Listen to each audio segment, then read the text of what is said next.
မ်းသာကြွယ်ဝပေမဲ့မိသားစုကိုမညာတားတဲ့ရွှေလိပ်ပြဟိုတယ်ပိုင်ရှင်တထေးကြီးဦးရောဆက်အကြောင်းဖွင့်ချခဲ့တဲ့သမီးဂျူလီယာဆက်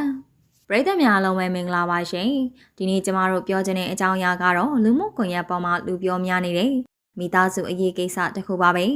ဒီကိစ္စဟာငွေကြေးအောင်မြင်မှုမိသားစုဆိုတဲ့စကားလုံးတွေရဲ့နောက်ွယ်ကရှုပ်ထွေးတဲ့ဆက်ဆံရေးတွေကိုဖွင့်ချပြလာတာဖြစ်ပါတယ်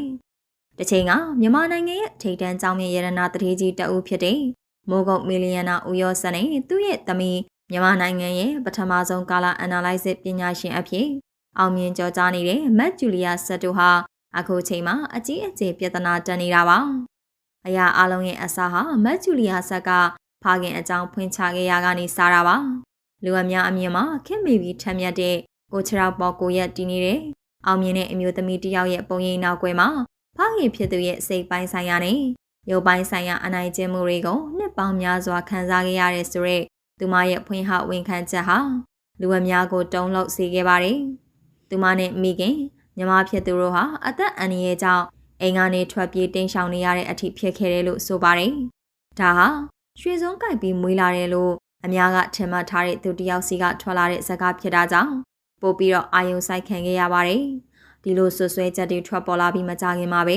ဦးရောဆက်ရဲ့အရင်အိမ်အောင်ကသားမတ်ဂျူလီယာဆက်ရဲ့အကိုဖြစ်သူကိုရဲစောထွန်းကဖခင်ဘက်ကနေကာကွယ်ပြောဆိုလာပါတယ်။သူရဲ့ရှင်းလင်းချက်ကတော့ဇလန်းကိုပြောင်းပြန်လာလိုက်သလိုပါပဲ။သူကဖခင်ဖြစ်သူဟာညီမအပေါ်အလွန်မင်းကောင်းခဲ့ကြောင်းရွှေလိပ်ပြဟိုတယ်ကိုဦးစီးခွင့်ပေးခဲ့တာကအစားကိုရီးယားမြက်ကမ်းမလုပ်ငန်းအတွက်ကျပ်တန်း4,000ကျော်ယင်းဒီမြုံနှံပေးခဲ့တာအထိဖခင်ရဲ့ထောက်ပံ့မှုတွေဟာမနှဲလာကြောင်းဖွင့်ချခဲ့ပါတယ်။ဒါရင်မကသေးပါဘူးအခုမတ်ဂျူလီယာဆက်အောင်မြင်နေတဲ့ Fine Your Color လုပ်ငန်းကိုတော့ဖခင်ပိုင်တဲ့ဟိုတယ်အခန်းတွေကိုအခမဲ့အသုံးပြုခွင့်ပေးပြီးအရန်ဒီစိုက်ထုတ်ကအစပြုပေးခဲ့တာဖြစ်တယ်လို့ဆိုပါတယ်ဒီလိုကျေးဇူးကြီးမားတဲ့ဖခင်ကိုအခုမှ online မှာတင်ပြီးနာမည်ဖြတ်နေတာဟာကျေးဇူးကံရရောက်တယ်လို့သူကပြန်လဲခြေပခဲ့ပြီးညီမဖြစ်သူရဲ့နောက်ကျောင်းနဲ့ပတ်သက်တဲ့အရေးအမော်စကားတွေကိုလည်းထည့်သွင်းပြောကြားခဲ့ပါတယ်မတ်ဂျူလီယာဆက်ကတော့သူဘက်ကလမ်းမရောက်ခဲ့ဘူးတာကိုဝန်ခံပါတယ်။ဒါပေမဲ့အဲ့လိုဖြစ်ရခြင်းရဲ့အကြောင်းရင်းဟာလေဖခင်ရဲ့ဖိနှိပ်မှုတွေနဲ့အိမ်တွင်းရေးရပဋိပက္ခတွေကြောင့်ဖြစ်တယ်လို့သူမကဆိုလာတာပါ။လွန်ခဲ့တဲ့14နှစ်ကာလအတွင်းဖခင်ကသူတို့သားမိအပေါ်မှာ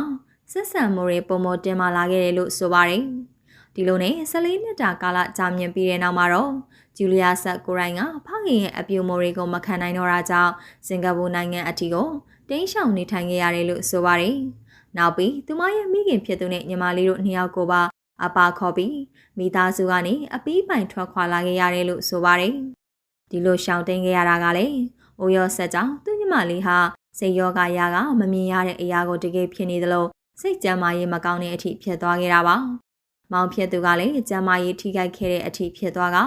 ဦးရောဆက်ကြောင့်အခုလိုအခြေအနေတွေဖြစ်ခဲ့တယ်လို့ဆိုပါတယ်။အခုမှတော့အခြေအနေတွေကမတူတော့ပဲဦးရောဆက်ကသူတို့သားမိပစ္စည်းတွေတင်ထားတယ်လို့ဆိုပါတယ်။ဒီအကြောင်းအရာနဲ့ပတ်သက်ပြီးမိတ်ဆွေတို့ရဲ့အမြင်ကရောဘယ်လိုရှိပါသလဲ။ဒါဟာမိသားစုအတွင်းရေးကိုလူသိရှင်ကြောင့်မဖွင့်ချတဲ့ကိစ္စလို့မြင်ပါသလား။ဒါမှမဟုတ်နင်းနာသူတရားအတွက်ဖခင်စီကနေတရားမျှတမှုကိုလူလူကြားမှာရှာဖွေတာဟာမှန်ကန်တယ်လို့ယူဆပါသလား။ကိုယ့်ရဲ့အတွေးမြင်တွေကို comment မှာဝင်ရောက်ဆွေးနွေးပြသွားဖို့ဖိတ်ခေါ်လိုက်ပါရရှင်။